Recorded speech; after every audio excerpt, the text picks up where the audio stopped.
Graça e paz, povo de Deus, seja bem-vindo a mais uma aula aqui no canal Só a Graça Oficial. Se você é novo ou nova aqui, já deixa o seu like e se inscreva no canal para estar recebendo notificações de novos vídeos das aulas que serão postados aqui.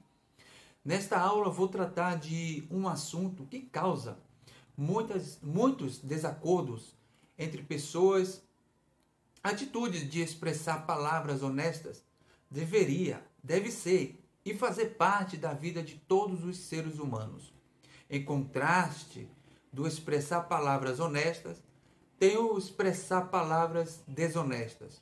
No caso, a mentira. O princípio bíblico para uma comunicação eficaz no lar, entre amigos, entre irmãos, é a honestidade. A comunicação deve ser verdadeira sempre. Temos alguns textos bíblicos que nos intima, por assim dizer, a termos tal atitude. Por exemplo, não dirás falso testemunho contra o teu próximo. Está lá em Êxodo, capítulo 20, versículo 16. Paulo diz que devemos falar a verdade em amor. Encontra-se lá em Efésios, capítulo 4, versículo 15. João também diz que nosso amor deve ser expresso por obra e em verdade. A primeira epístola de João, capítulo 3, versículo 18. Pelo que deixai a mentira e falai a verdade cada um com o seu próximo, porque somos membros uns dos outros. Efésios, capítulo 4, versículo 25. A mentira é uma contradição de diversas formas. É um pecado contra Deus e traz o seu desprezo e castigo. Mentir destrói a confiança profissional entre marido e esposa, entre familiares e entre amigos. Todo mundo conhece alguém que seja um mentiroso habitual, um amante da mentira. O que acontece quando o mentiroso diz a verdade? As pessoas não confiam em tais pessoas, mesmo quando está contando a verdade. Quem de nós não conhece alguém assim? Não é verdade? O marido e a esposa, entre amigos, supostamente deveriam ter a mais íntima relação humana possível. Mas se uma ou ambas as partes está mentindo, a comunicação que deveria ser útil é obscurecida pela dúvida. Escute o que o texto áureo diz. Seja, porém, o vosso falar sim, sim, não, não. Porque o que passa disso é de procedência maligna. Mateus, capítulo 5, versículo 37. Essa é uma advertência do nosso Senhor Jesus Cristo, de que cada um de nós que professa ser seu seguidor, devemos nos portar de forma compatível com seus ensinos. Se eu e você nos portarmos com opiniões contradizentes, nos expressando com palavras desonestas, isso vai denotar em nós uma falsa testemunha das verdades na qual deveríamos viver. Muitos fazem falsas promessas, falsos juramentos, banalizando o que deveria ser levado a sério. A verdade prática nos diz o seguinte: fazer um juramento ou uma promessa é algo muito sério. Por isso, o cristão deve cuidar para não prometer ou votar aquilo que não vai ter condições de cumprir. Escute o que diz o pregador. Quando a Deus fazeres algum voto, não tardes em cumpri-lo, porque não se agrada de tolos o que votares. Paga. Eclesiastes, capítulo 5, versículo 4. Deus leva a sério o voto. Por isso, tome cuidado com os seus juramentos e votos. A introdução da lição nos diz o seguinte: os juramentos sempre estiveram presentes na sociedade. Eles são o compromisso que a pessoa assume publicamente de que cumprirá realmente aquilo que prometeu. Nas Escrituras, os juramentos são de dois tipos: aqueles feitos por Deus e aqueles feitos pelos homens. Dizer sim e dizer não deve ser a resposta primária. Quando Jesus Cristo ensina que o que passar disso é de procedência maligna, Mateus 5,37, ele deixa claro que o uso de palavras que possam colocar em dúvida a confiança entre ambas as partes deve ser evitada. E por quê? Jesus, quando ele ensina, sempre tem um propósito quando ele traz à tona alguma situação. E por quê? Porque a comunicação sob tais circunstâncias degenera-se em zombarias, pouca conversa em se dizer o que um pensa que o outro quer ouvir. A comunicação profunda, íntima e completa, necessária para um casamento, relacionamento de amizade, está perdida. A esposa perde o respeito pelo seu marido, o marido por sua esposa, o amigo já não confia tanto um no outro, torna-se uma verdadeira discórdia e desconfiança. Além disso, mentir fere os sentimentos daquele que é enganado. Ao mentir, estamos implicitamente dizendo: você não é importante, não posso confiar em você para me ajudar com esse problema ou aquela necessidade. Dizemos implicitamente: não quero ter um relacionamento aberto e íntimo com você. Não quero você por perto. É a causa da mentira. A mentira, obviamente, destrói e viola a confiança. Mas meios mais sutis de obscurecer a verdade também podem impedir a comunicação eficaz. Quando começamos a deixar de proferir palavras honestas, deixamos de cumprir os ensinamentos deixados por Jesus a nós no capítulo 5, versículo 37 de Mateus. Porque para Deus importa que sejamos imitadores de seu Filho, Jesus Cristo. O tópico 1, que tem como tema: não devemos jurar nem pelos céus, nem pela terra. E em seu primeiro subtópico, a lei do juramento, nos diz que a lei mosaica enfatizou a natureza obrigatória dos juramentos, conforme descrito em Números capítulo 30, versículo 2. E decretou o castigo para o perjurador, aquele que faz o juramento falso. Fazer juramentos falsos e falar palavras desonestas não ajuda, nem tampouco ensina alguém.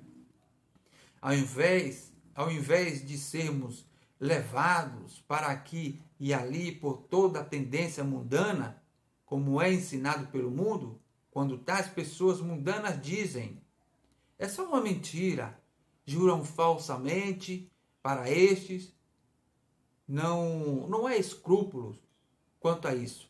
O cristão deve promover o crescimento do corpo de Cristo, falando a verdade em amor sempre.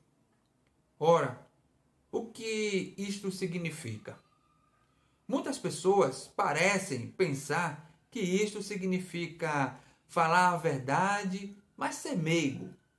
Eles definem o amor de acordo com a etiqueta social secular, o padrão não cristão de discurso e comportamento aceitáveis. Mas se esta definição está correta e se este é o entendimento correto de falando a verdade em amor, então Paulo acaba mostrando ao seu cooperador Tito como falar a verdade em ódio, em contraste àquilo que eu falei. Quando escreve para Tito, Paulo escreveu o seguinte: portanto, repreende-os severamente, para que sejam sadios na fé e não se ocupem com fábulas judaicas, nem com mandamentos de homens desviados da verdade. Isso você pode encontrar e conferir lá em Tito, capítulo 1, versículo do 13 ao 14. A preocupação de Paulo aí é claramente similar à de nossa passagem, a saber, exatidão doutrinária e maturidade. Contudo, ele diz: repreende-o severamente, para que sejam sadios na fé. Bem, isto é amor ou não? Porque você pensa que Paulo diz que os repreendesse em primeiro lugar? Porque ele os ama. Provérbios 27, verso 5 e 1 Timóteo 5, 20. Naturalmente, repreender alguém de forma severa com frequência não o primeiro passo contra a falsa doutrina ou imaturidade espiritual, mas algo geralmente reservado para obstinado e endurecido e aqueles em perigo iminente de naufrágio espiritual. A questão é que falar a verdade em amor não requer de nós que sempre falemos de forma meiga e suave, mas é precisamente nosso amor que algumas vezes exige de nós proferir uma repreensão atroz contra o crente errante ou em pecado. Paulo escreve: dize estas coisas, exorta e repreende também com toda a autoridade. Algumas vezes eu encorajo e algumas vezes repreendo, mas sempre ensino.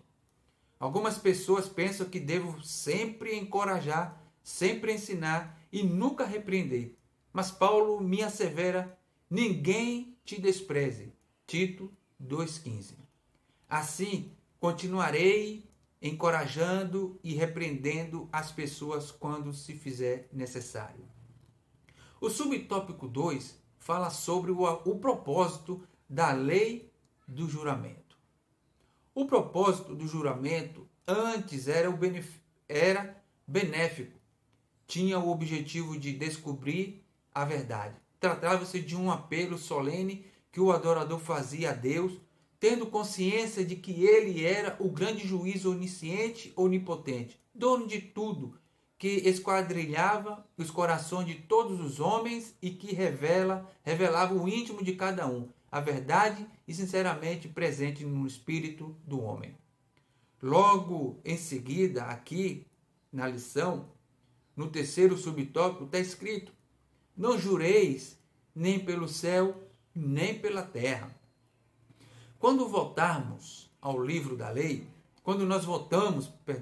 ao livro da lei, Levítico 19, vamos encontrar uma repetição das leis que o Senhor falou a Moisés. Ao lermos os versículos 11 e 12, vamos notar ali Deus exigindo que façamos o que é certo. Estou citando esses dois versículos porque estamos falando aqui de um tema que é expressando palavras honestas, porque lá está escrito outros mandamentos também. E o Senhor proíbe explicitamente que se jure falsamente pelo nome dele e pelo céu. Jesus, no Novo Testamento, proíbe qualquer tipo de juramento, porque para Jesus Cristo, os seus seguidores não devem jurar nem pelo céu, nem tampouco pela terra, porque suas palavras devem conter, a palavra do crente deve conter o peso da verdade com responsabilidades. Um cristão verdadeiro e sincero, que já tem o seu coração transformado pelo Evangelho, não precisa invocar qualquer elemento como céu e terra para afirmar que está dizendo a verdade. A verdade deve estar sempre na tua boca. Não podemos dar vida, não podemos dar vida ou matar um relacionamento. Nós podemos dar vida ou matar um relacionamento dependendo da maneira como nos comunicamos.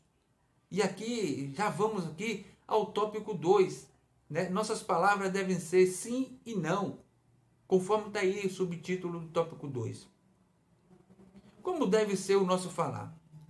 Tomar cuidado com o que se fala é valioso demais. Esta atitude declara que tipo de pessoa nós somos. Um cristão verdadeiro sempre procura falar com verdade e sabedoria. Com muita propriedade, o sábio rei Salomão falou que a morte e a vida estão no poder da língua. Provérbio 18, 21. A comunicação é o oxigênio, assim por dizer, dos relacionamentos. O apóstolo Paulo nos deixa um exemplo quanto a isso. No subtópico 2, que tem como subtítulo o sim e o não na vida de Paulo, diz: há situações em que empregamos a nossa palavra e por algum motivo não conseguimos realizar o que dissemos ou planejamos.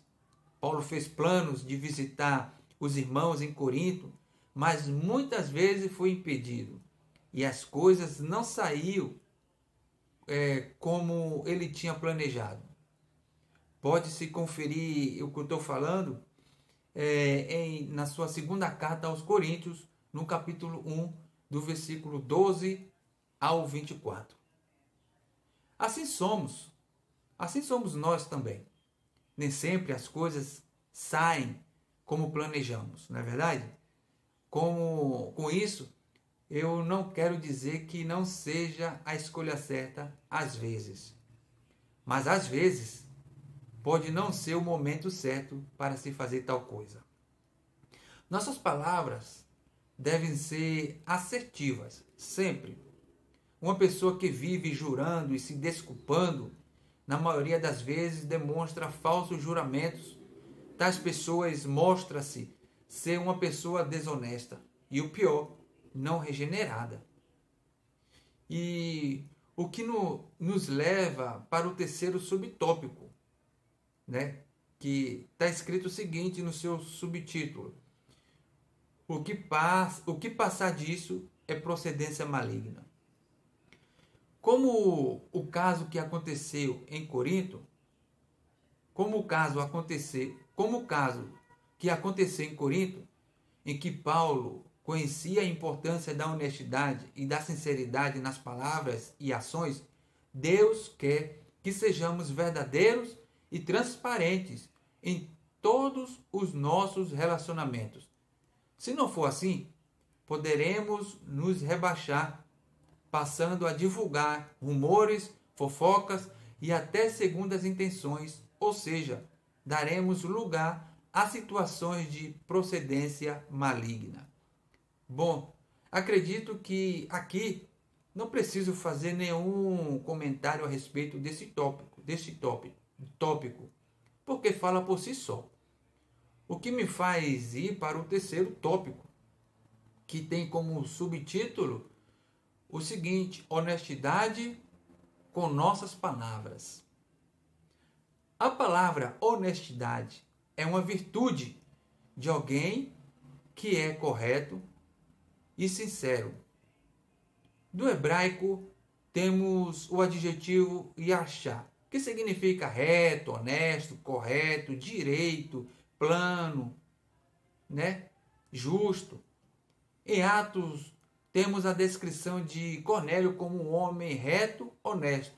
Atos 10, 22. Aquele que tem um viver reto, honesto, jamais permitirá que saiam de sua boca palavras falsas, mentirosas e enganadoras. O subtópico 2 nos faz uma pergunta: é possível ser honesto com nossas palavras neste mundo? Essa é uma pergunta incisiva para nós, mas que cada um de nós responda para si mesmo. Não é verdade? Responda para você mesmo. O subtópico 3 já branda no subtítulo, nos diz: dando testemunho. Essa é uma frase branda, dando testemunho. Uma pessoa honesta revela dignidade de caráter, é honrada, digna, procede rigorosamente dentro da regra, Salomão disse que tortuoso é o caminho do homem cheio de culpa, mas reto o proceder do homem honesto. Provérbios 21:8. Lido esse texto, vou fazer um breve comentário a respeito do testemunho. Em Provérbios, diz o seguinte: como o louco que lança fogo, flechas e morte, assim é o homem que engana a seu próximo e diz: fiz isso por brincadeira. Provérbios, capítulo 26, versículo do 18 ao 19. Brincar não é proibido. Nem existe uma advertência nas escrituras sagradas, mas brincadeiras têm limites. Não é bom nem saudável brincar com coisas sérias. Não se pode fazer coisas erradas com boa intenção ou enganar o seu próximo apenas como se fosse um passatempo. As palavras que proferimos têm consequências. Lembre-se, nossas atitudes podem provocar efeitos benéficos ou maléficos. Espero que até aqui esta aula e as explicações tenham sido claras. Vivemos tempos difíceis para que muitos professos exerçam sua identidade, mas não seria honesto da minha parte se eu não te dizer que também não é impossível exercer nosso caráter cristão. Pense nisso. Vamos para a conclusão desta lição. Devemos viver neste mundo como verdadeiros seguidores de Cristo, sendo honestos em tudo, em especial em nossas palavras, sem recorrermos a juramentos hipócritas, profanos e desnecessários, que buscam fundamentar as conversas do dia a dia. Antes, procuremos ser simples e objetivos, dizendo sim, sim, não, não. Que o Senhor te abençoe em Cristo Jesus. E espero que você tenha gostado desta aula e que fique e nos acompanhe na próxima aula. Que Deus te abençoe em Cristo Jesus.